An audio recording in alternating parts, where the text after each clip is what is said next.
King Jeroboam led ancient Israel into idolatry and godlessness. Your Bible forecasts that a modern-day Jeroboam would exist in a nation that descended from Israel. Learn who this man is and the glorious truth that he is trying to suppress. Next on The Key of David with Gerald Fleury.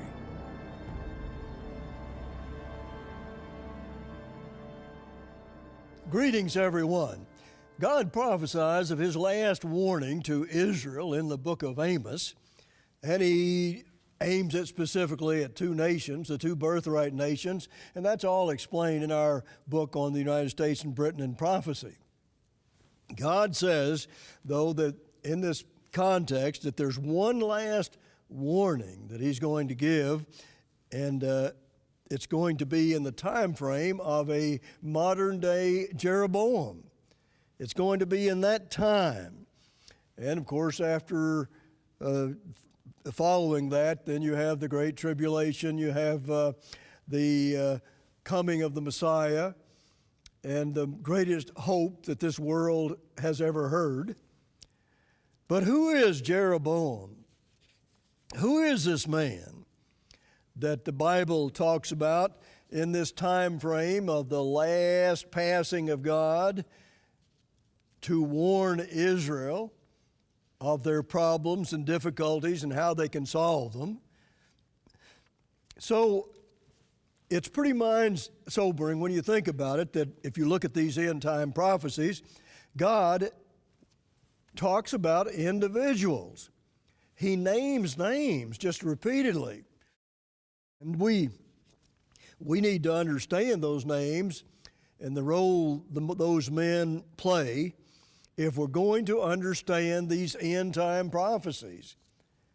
It's essential that we understand these individuals. So this last time frame is just filled with Jeroboam. You could say it's a Jeroboam time frame or a Jeroboam end.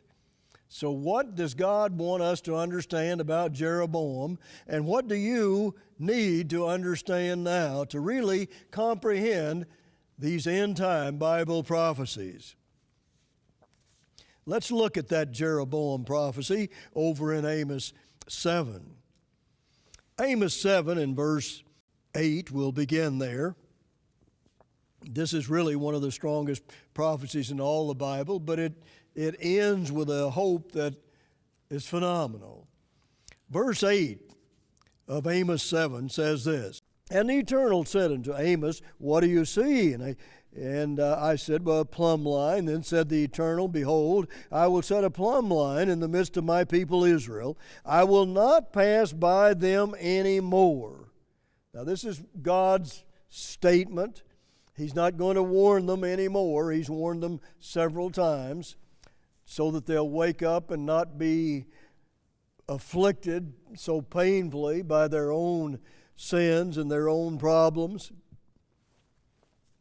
But here's what I wrote in the Amos booklet, and this is in the context of the end-time Jeroboam. When he says, "I will not again pass by them anymore," God is talking about passing by them in the time of Jeroboam. He gets very specific. So we certainly need to understand Jeroboam. God says here that he is against the house of Jeroboam. The Moffat translation says that he's going to attack Jeroboam's house. That's in verse 9. So there's something very upsetting to God about the house of Jeroboam. That's why he wants us to understand it and why he wants us to understand what that big problem is. And it is a problem that is most offensive to God. You can see that in this Jeroboam end, it revolves around him, and that's why it's so essential that we understand who he is. But who is this man? And we're going to give you all kinds of information at the end of this program to explain that to you and prove it to you, who the man is. Because that's going to make Bible prophecy come alive to you in a way that perhaps nothing else could. God is revealing significant individuals in Bible prophecy, in this end time especially, I think like He's never done before. He is naming names, and He wants us to understand this because all of it's leading directly into the Great Tribulation and then the coming of the Messiah. This is great news, but it's certainly the lead-in is not so great for a while. We have to get beyond that unless we learn our lesson now. Notice verse 10. Then Amaziah the priest of Bethel sent to Jeroboam, king of Israel, saying, Amos has conspired against you in the midst of the house of Israel. The land is not able to bear all his words. So here this priest is telling Jeroboam that Amos is conspiring against him, or he's being treasonous toward Jeroboam. Now, of course, Amos disagrees with that, but that's what this man said. But in all of this, this process, as we're told in many prophecies, God getting to know Israel and Israel getting to know God.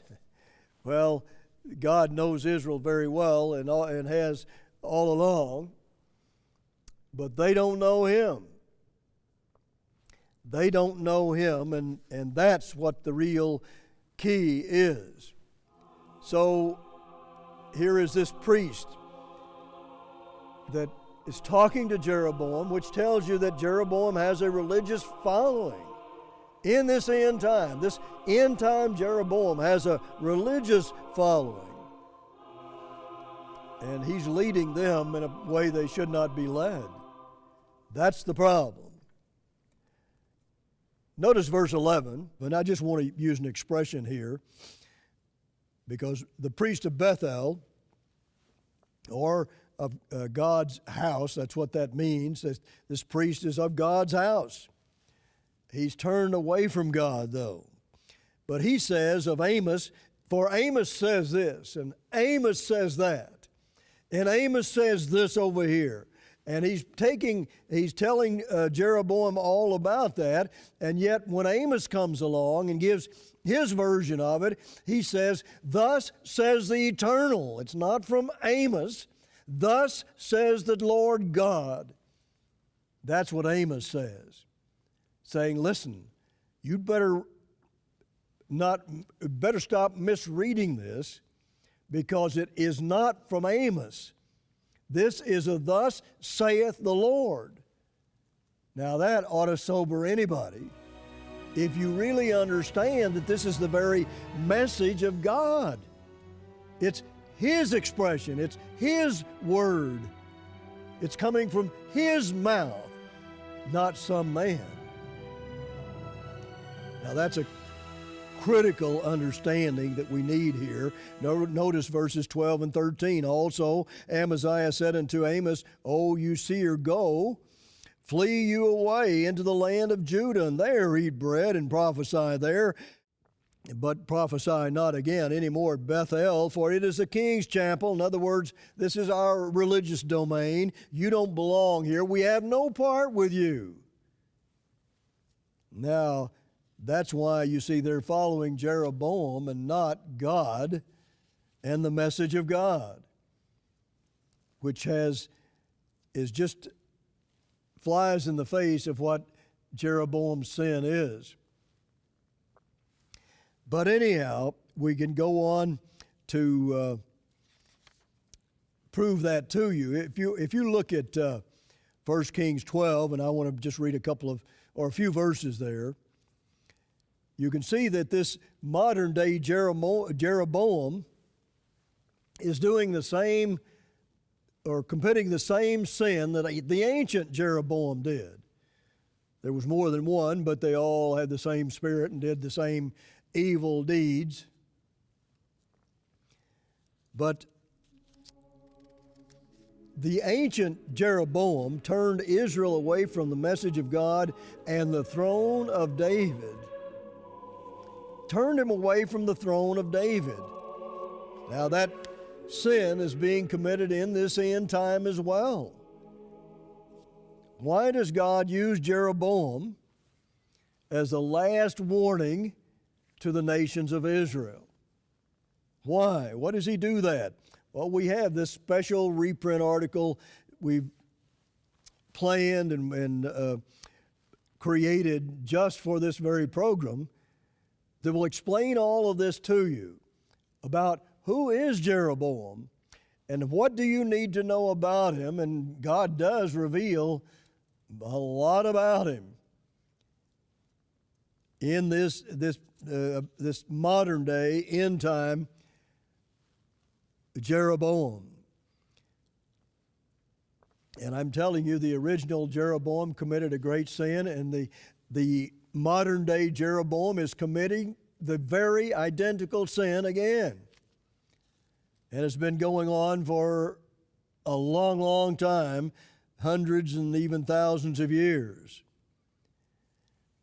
I want to quote from 1 Kings, and that is, 1 Kings is a part of the former prophets, and that's prophecy mainly for this end time. That's why it's called the former prophets. And we have a book on that we'll send you, and all of our literature is free. But you need to understand these former prophets and why they prophesy for us in this end time. So here I want to show you what Jeroboam's great sin was anciently, and then you can understand the sin the modern day Jeroboam is committing. Verse 25 of 1 Kings 12, then Jeroboam built Shechem in Mount Ephraim and dwelt therein, and went out from thence and built Penuel. And Jeroboam said in his heart, now shall the kingdom return to the house of David. Here was his great fear. Well, now I can't allow these people to turn back to the house of David. They had just broken away. So he had a plan to keep them separated from the house of David. And God even explained the importance of that house to Jeroboam, but he didn't pay attention. So Jeroboam wanted to keep the 10 tribes of Israel away from the house of David. And that promise made to David, that eternal promise made to David by God, Jeroboam didn't want anything to do with that. Notice verse 27, if this people go up to sacrifice in the house of the Eternal at Jerusalem, then shall the heart of this people turn again unto their Lord, even unto Rehoboam, king of the Judah, Solomon's son, and they shall kill me and go again to Rehoboam, king of Judah. Verse 28, whereupon the king took counsel and made 2 calves of gold, and said unto them, it is too much for you to go up to Jerusalem. Behold your gods, O Israel, which brought you up out of the land of Egypt. The gods that they turned to when they turned away from the true God. Same old history, and that's where Jeroboam was taking them. Verse 31 talks about the lowest of the people, which were not of the sons of Levi. They were chosen to be the ministers. So it was all a rigged system, according to Jeroboam. He just was doing it so he could lead those people and keep them away from the house of David. And that was his great sin. Verse 32, and Jeroboam ordained a feast in the 8th month on the 15th day, and you can go on and see that he changed the day of the Sabbath. He changed the day of the holy days. He got them all different than what they were in the house of David and in Jerusalem. And now that same sin is being committed today. And it's not that difficult to understand. It's not that difficult to prove. It's not that complicated. Something is wrong with most religions today, and certainly many of those who follow the Bible, especially as far as the understanding of God is concerned. So how can we make sure we don't commit this sin? Well, notice verse 33, so he offered upon the altar which he had made in Bethel the 15th day of the 8th month, even in the month which he had devised of his own heart. So here he had this holy day plan, his own master plan. And he wanted them to just do what he told them to do, and they just went along with it and made the two calves and did it just like they did in ancient history, and turned away from God and got the nation into the worst kind of disasters you could even imagine.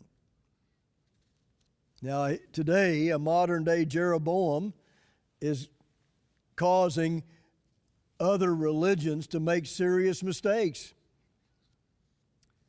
and other Christians, and it's just really simple to see that it's going the same way it did anciently, only on a higher level in many ways.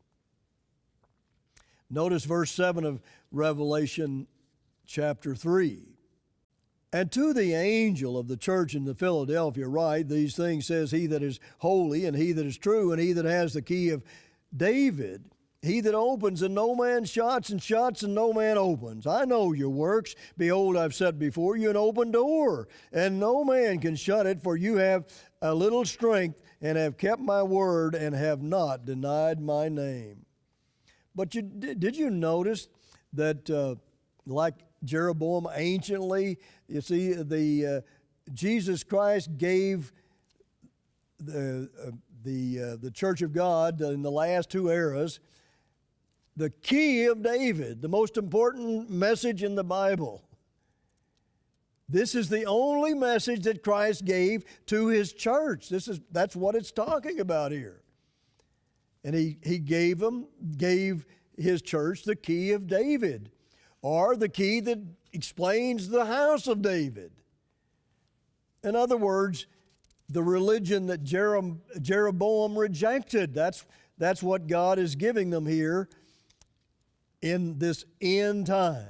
The last two eras of his church. He has given them the key of David. Now, do religions today, you hear all of them, many of them talking about the key of David? Well, that seems strange to them. And yet it's the ultimate message that Christ gave to his church in this end time. It's the only message, and they are rejecting it. It's being rejected, and it doesn't. Most people don't understand it. The name of our program is The Key of David. We have a book on the Key of David. We have all kinds of material on the promises made to David. Well, what is that all about? It's about a lot more than David, you can be sure.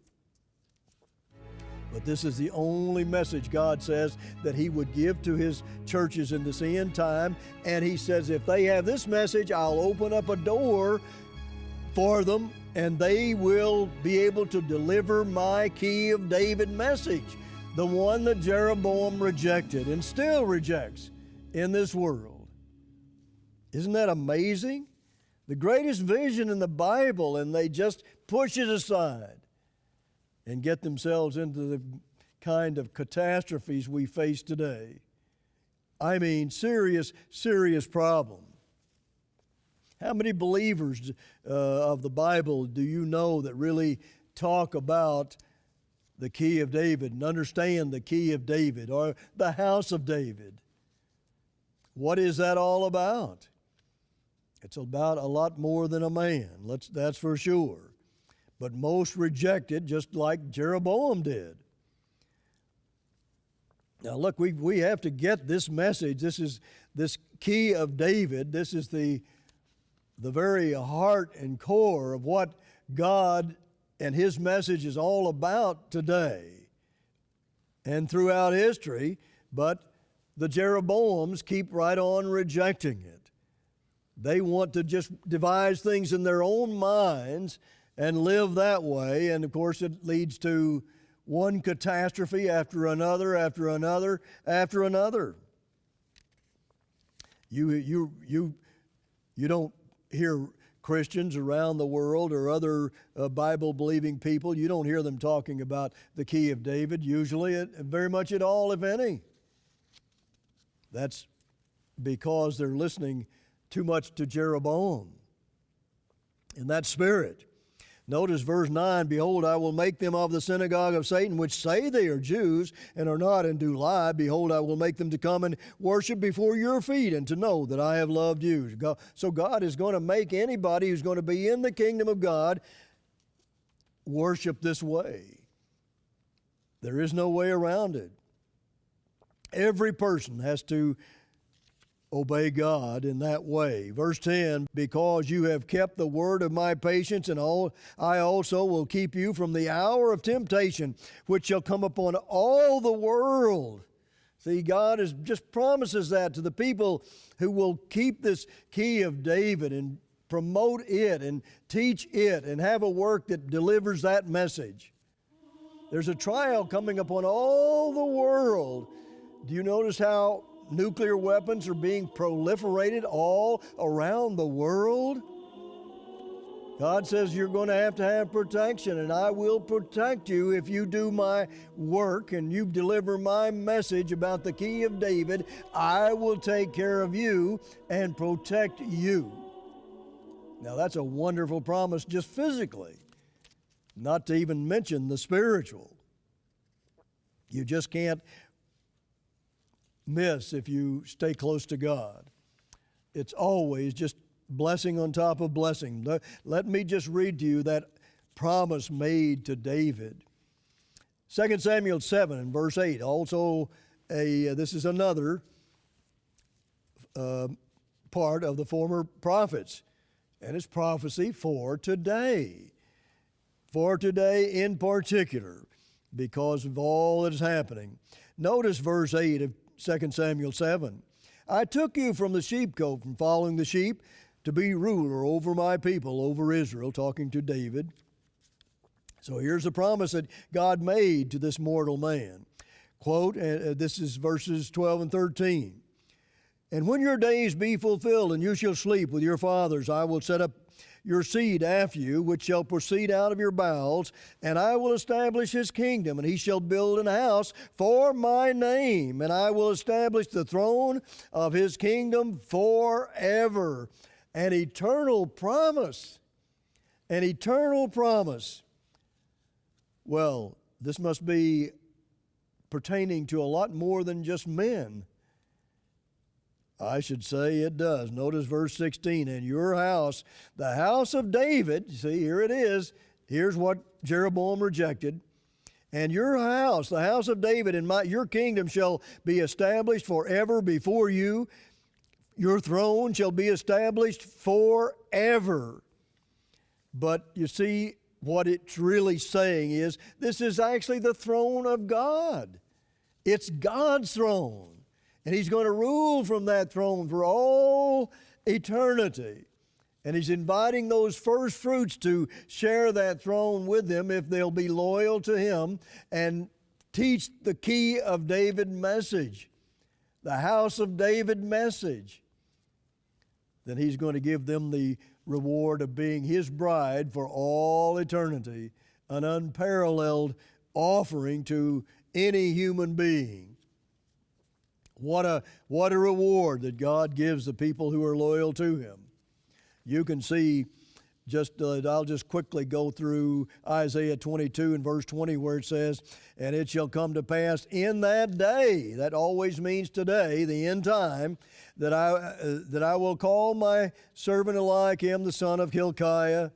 So it's an end time message, verse 21, and I will clothe him with your robe and strengthen him with your girdle, and I will commit your government into his hand, and he shall be a father to the inhabitants of Jerusalem and to the house of Judah. And the key of the house of David, verse 22, and the key of the house of David. Now again, that's for this end time, and it's not only about the key of David, but now about the key of the house of David.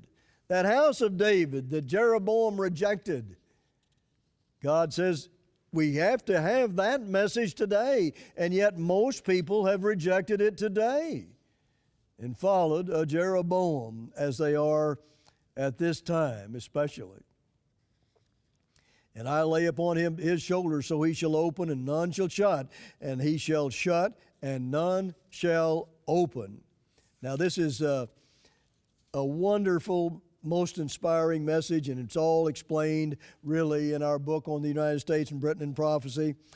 And as I said, all of our literature is free, but you see, God keeps hammering this point home, that the house of David, or the key of David, and the key of the house of David, so we understand all of this and understand what it's all about. It's about the throne of God that's going to rule this world and the universe for all eternity, and He's inviting you individually to be a part of this if you want to and have this eternal reward. Until next week, this is Gerald Flurry. Goodbye, friends. The ancient Jeroboam established a counterfeit religion for political gain. He caused the people of Israel to reject the rulership that God Himself had given to King David. As a result, the nation plunged into disaster.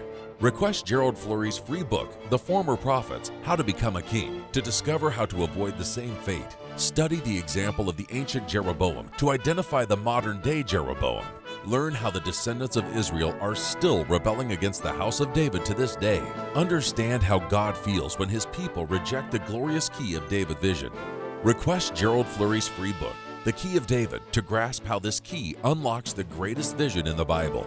King Jeroboam strengthened his grip on the nation of Israel by introducing idol worship. He also changed the times of God's holy days and Sabbaths. To learn about the observances that God established, request our free booklet, Pagan Holidays or God's Holy Days. Which? By Herbert W. Armstrong. Who is Jeroboam? What do you need to know about him? Why does God reveal so much about this ancient ruler? Request our free reprint article, Who is the Modern-Day Jeroboam?, to understand the dreadful sin that Jeroboam committed and what the modern-day Jeroboam is in danger of committing. All of our literature is available free of charge, at no cost or obligation to you. Request The Former Prophets: How to Become a King, The Key of David, Pagan Holidays, or God's Holy Days. Which? And who is the modern-day Jeroboam? Order now.